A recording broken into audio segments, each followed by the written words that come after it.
بسم اللہ الرحمن الرحیم۔ السلام علیکم دوستوں، بہنوں، بھائیوں اور بزرگوں۔ آج ہم اس اسلامی معلوماتی ویڈیو میں مقدس مقامات کے بارے میں بیان کر رہے ہیں۔ آج ہم امام رضا علیہ السلام کے روزہ کی تاریخ کا جامع جائزہ فراہم کر رہے ہیں اور اس کی ابتدا اور صدیوں میں ہونے والی ترقی کا پتہ دیتی ہے۔ ناظرین، اسلامی تاریخ کے تناظر میں اس مقدس مقام کی اہمیت اور عقیدہ کے پیروکاروں کے لیے اس کی پائیدار اہمیت کے بارے میں بصیرت حاصل کریں۔ تو دوستو، اگر قم ایران میں شیعہ فقہ اور علماء کی اتھارٹی کا مرکز ہے تو مشہد ملک کے روحانی دارالحکومت کے طور پر کام کرتا ہے۔ امام رضا علیہ السلام کا مزار کمپلیکس، جسے حرم بھی کہا جاتا ہے، شہر کے مرکز میں واقع ہے اور مسلم رہنما کی انتقال کے بعد پروان چڑھا 30 لاکھ سے زیادہ باشندوں کے ساتھ آج ایران کے دوسرے سب سے بڑے شہر کے طور پر مشہد کی اہمیت امام رضا کے مزار کے لیے ہے، جسے تاریخ کے دوران متعدد بار تعمیر اور دوبارہ تعمیر کیا گیا ہے۔ اس مضمون میں دیکھا جائے گا کہ کس طرح مشہد پر حاکمیت کا دعویٰ کرنے والی مختلف حکومتوں نے فن تعمیر اور شہری جگہ پر اپنا نشان چھوڑا ہے۔ تو دوستو، خود شہر کی طرح مزار کے احاطہ میں بھی وقت کے ساتھ ساتھ بتدریج اضافہ ہوتا گیا، کیونکہ سیاسی اشرافیہ نے اپنی قانونی حیثیت قائم کرنے کی کوشش کی۔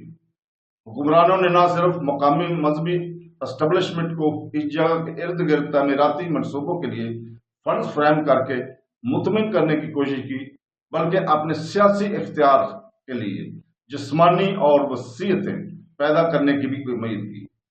اس ڈھانچے کو مورثی سیاسی نوعیت کی وجہ سے، ساتھ ہی تعمیر میں استعمال ہونے والے بہت سے مواد کی قیمت کی وجہ سے اس جگہ کو تباہ کر دیا گیا تھا اور بعد میں دوبارہ تعمیر کیا گیا، کیونکہ اس نے خاندان سے خاندان ہاتھ بدلتے رہے۔ مشہد کی مقدس شہر کی حیثیت کی وجہ سے تعمیر پر تعمیراتی طور پر بہت زیادہ چارج کیا گیا تھا۔ یہاں مقدس جگہ جگہ بن جاتا ہے اور روحانی جسمانی کے ذریعے تشریح اور بیان ہوتا ہے، اور تعمیراتی منصوبہ ایران میں طاقت اور مذہب کے پیچیدہ باہم جڑی ہوئی تاریخوں کے اشارے پیش کرتے ہیں۔ وہ یہ بھی اشارہ کرتے ہیں کہ کس طرح سیاسی اور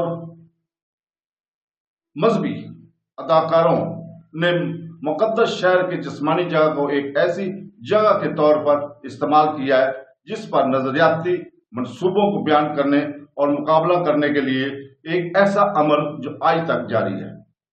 مشہد 12ویں شیعہ روایت کے مطابق امام روحانی پیشوا علی ابن موسیٰ الرضا کی تدفین کی جگہ سے ہے اور فارسی بولنے والوں کے لیے امام رضا کے نام سے مشہور ہے۔ 765 عیسوی میں مدینہ میں پیدا ہوئے امام رضا نے اپنی زندگی کے آخری سال خراسان میں گزارے، جو ایک تاریخی خطہ ہے جو آج شمال مشرقی ایران، مغربی افغانستان اور ترکمانستان تک پھیلا ہوا ہے۔ اگرچہ ان کے انتقال کے صحیح تاریخ پر بحث ہے، لیکن شیعہ ذرائع نے اس بات پر متفق ہے کہ سن 818 میں ہارون الرشید کے بیٹے اور جانشین المامون نے امام رضا علیہ السلام کو طوس شہر میں انگور کے زہر سے قتل کر دیا۔ ہارون الرشید کے پاس مدفون امام رضا کے آرامگاہ مشہد کے نام سے مشہور ہوئی، جس کا مطلب ہے شہادت کی جگہ، جس میں امام رضا واحد شیعہ امام تھے جنہیں قتل کیا گیا، شہید کیا گیا اور ایران کی جدید سرحدوں کے اندر دفن ہوئے۔ امام رضا علیہ السلام کی وفات کے کچھ عرصہ بعد مختلف پس منظر کے مسلمانوں نے مشہد کو زیارت گاہ کے طور پر جانا شروع کیا اور یہ شہر تیزی سے ایک روحانی مرکز کا طور پر قائم ہو گیا۔ ان کا انتقال کی کئی دہائیوں کے اندر قبر کے اوپر ایک گنبد بنایا گیا تاکہ مزار کے لیے بصری نشان کے طور پر کام کر سکے۔